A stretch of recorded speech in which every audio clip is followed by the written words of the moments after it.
En la última presentación quedamos en esta parte del uso de edulcorantes, en donde para retomar les recuerdo que los edulcorantes son ingredientes que van a aportar sabor dulce y que pueden distribuirse entre edulcorantes calóricos y no calóricos. Lo ideal sería utilizar edulcorantes no calóricos, sin embargo, cuando estamos hablando de polioles, estos aportan cerca de la mitad de lo que aporta un azúcar convencional. Un azúcar convencional aporta aproximadamente 4 calorías por gramo, mientras que los polioles aportan aproximadamente 1,5 a 2,5 calorías por gramo. Finalizamos en la anterior presentación diciendo que usualmente una de las consecuencias principales en el uso de edulcorantes tiene que ver por la preferencia hacia el sabor dulce que se genera. Entonces, esto puede hacer que se genere mayor preferencia hacia grupos de alimentos que son altos en calorías y que tienen la característica de tener sabor dulce. Adicionalmente, que esta parte no fue mencionada en la última presentación, es que cuando consumen alimentos que son con edulcorantes o bajos en calorías, las personas piensan que pueden consumir mayor cantidad.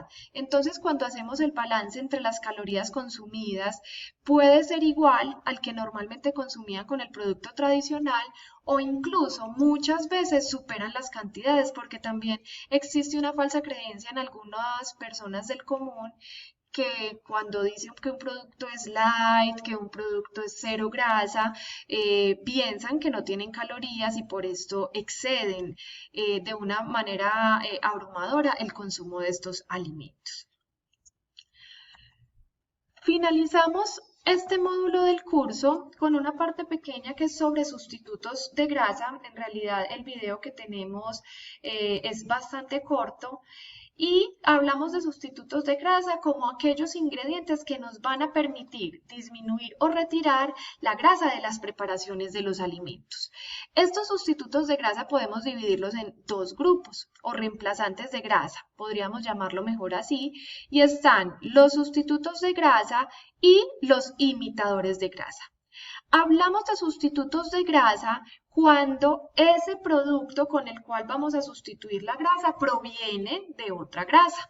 ¿Qué se hacen? Modificaciones químicas en la molécula y esto va a permitir que el organismo o que las lipasas no reconozcan este producto y por ende no va a haber una absorción. Una de las problemáticas principales del uso de estos sustitutos de grasa es que generan mucho disconfort abdominal.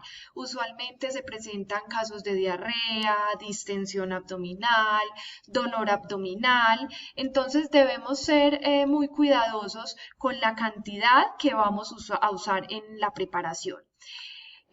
Otra de las desventajas que tienen es el costo. Cualquier reemplazante de grasa va a ser más costoso que la misma grasa, entonces esto va a incrementar los costos, pero como beneficio o como agente positivo de los sustitutos de grasa es que al provenir de la grasa, las características sensoriales del alimento preparado con este ingrediente llegan a ser muy similares a los productos que son elaborados con grasas convencionales.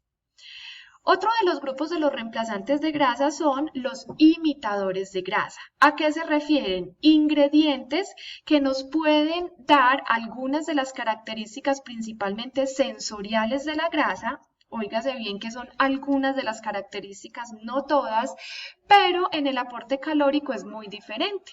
Ellos usualmente son provenientes de las proteínas o son provenientes de carbohidratos. Por ende, cuando un gramo de grasa nos aporta 9 calorías, estos imitadores de grasa nos van a aportar únicamente 4, o sea que nos permite disminuir a más de la mitad el aporte calórico proveniente de las grasas.